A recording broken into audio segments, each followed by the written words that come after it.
Istanbul में हुई पाकिस्तान और अफगानिस्तान के बीच शांति वार्ता कतर और तुर्की की मध्यस्थता में हुई थी, लेकिन 4 दिनों के बाद भी कोई ठोस समझौता नहीं हो सका। पाकिस्तान ने विफल वार्ता के लिए अफगानिस्तान और भारत को दोषी ठहराया। ख्वाजा आसिफ ने कहा कि अफगान पक्ष भारत के प्रभाव में है और उसने वार्ता को ठेंगा दिखाया, लेकिन असली वजह पाकिस्तान की असहज स्थिति थी। आपको बता दें, पाकिस्तान अक्सर ऐसा ही करता है। जब उसका झूठ सामने आने लगता है तो वो भारत को घसीटता है, भारत के खिलाफ बेतुके बयान देता है, बेतुकी गीदड़ भक्कियां देता है। आपको ये भी बता दें कि मीडिया रिपोर्ट्स के अनुसार अफगान पक्ष ने साफ कहा कि वे पाकिस्तान की जमीन का इस्तेमाल किसी भी हमले के लिए तभी नहीं करेंगे जब तक पाकिस्तान अमेरिकी ड्रोन उड़ानों को नियंत्रित नहीं करेगा। पाकिस्तान ने इस शर्त को ठुकरा दिया। यही असली कारण था कि 4 दिन चली वार्ता बिना किसी परिणाम के समाप्त हो गई। वार्ता की अहमियत इसलिए भी बढ़ गई थी क्योंकि हाल की युद्ध हिंसा में सैकड़ों लोगों की जानें गई हैं। पाकिस्तान की राजनीतिक चालें और अमेरिकी दबाव के बीच ये स्थिति बन गई।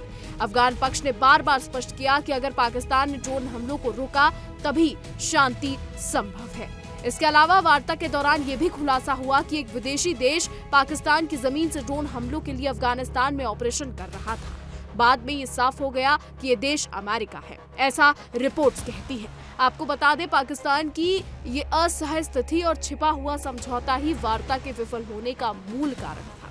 इसके अलावा आपको ये भी बता दें कि मीडिया रिपोर्ट्स के मुताबिक पाकिस्तानी प्रतिनिधि मंडल ने पहले कुछ शर्तें मान ली, लेकिन अचानक एक फोन कॉल के बाद उनकी स्थिति पूरी तरह बदल गई। उन्होंने अमेरिकी ड्रोन हमलों पर नियंत्रण की शर्तों को स्वीकार कर दिया। मध्य देशों जैसे कि कतर और तुर्की को भी ये बदलाव आश्चर्यचकित करने वाला लगा, लेकिन पाकिस्तान की ये चाल साफ बताती है कि वे केवल राजनीतिक बहाने बना रहा था और असल में अमेरिकी दबाव में था। अफगान पक्ष की स्पष्ट शर्तें पूरी तरह नकार दी गई, जिससे वार्ता का कोई परिणाम नहीं निकल सका। अब इस बीच ये भी एक चीज देखने वाली है कि पाकिस्तान ने वार्ता के विफल होने के बाद तालिबान को धमकी देना शुरू कर दिया। ख्वाजा आसिफ ने कहा कि अगर तालिबान ने कुछ भी किया तो पाकिस्तान पूरी ताकत से हमला कर सकता है। उन्होंने TRO बोरा का जिक्र किया और ये जताया कि पाकिस्तान तालिबान को पीछे हटाने के लिए हर संभव सैन्य कार्रवाई करने को तैयार है। इसके अलावा इस धमकी से पाकिस्तान की खोखली राजनीति और मजबूरी साफ झलकती है।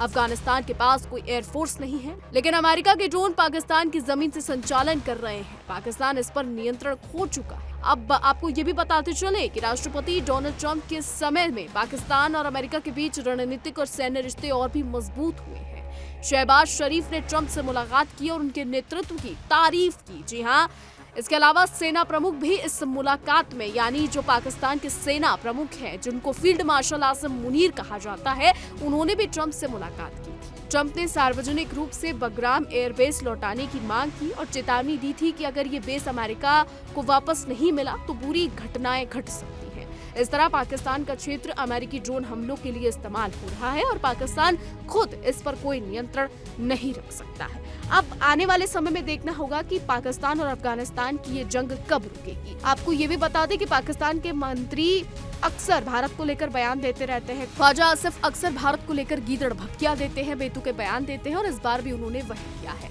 हालांकि ये शांति वार्ता असफल रही, कोई नतीजा नहीं निकला, युद्ध अभी भी जारी है, लेकिन पाकिस्तान जो है अफगानिस्तान को खुली धमकी दे रहा है, वहीं अफगानिस्तान भी पाकिस्तान को खुली धमकी दे रहा है। लेकिन इस बीच डोनाल्ड ट्रंप और अमेरिका का इस युद्ध में जिक्र आना एक बहुत बड़ी बात है। अब आने वाले समय में पता लगेगा कि क्या कुछ होता है, अमेरिका का क्या रोल है, डोनाल्ड ट्रंप का क्या रोल है, ये सब आने वाले समय में ही पता लग पाएगा। फिलहाल हमारी आज की रिपोर्ट में बस इतना ही। आपकी इस पर क्या राय है, हमें कमेंट के जरिए जरूर बताइएगा और ऐसे ही देश और दुनिया की तमाम बड़ी खबरें जानने के लिए देखते रहिए इंडिया डेली।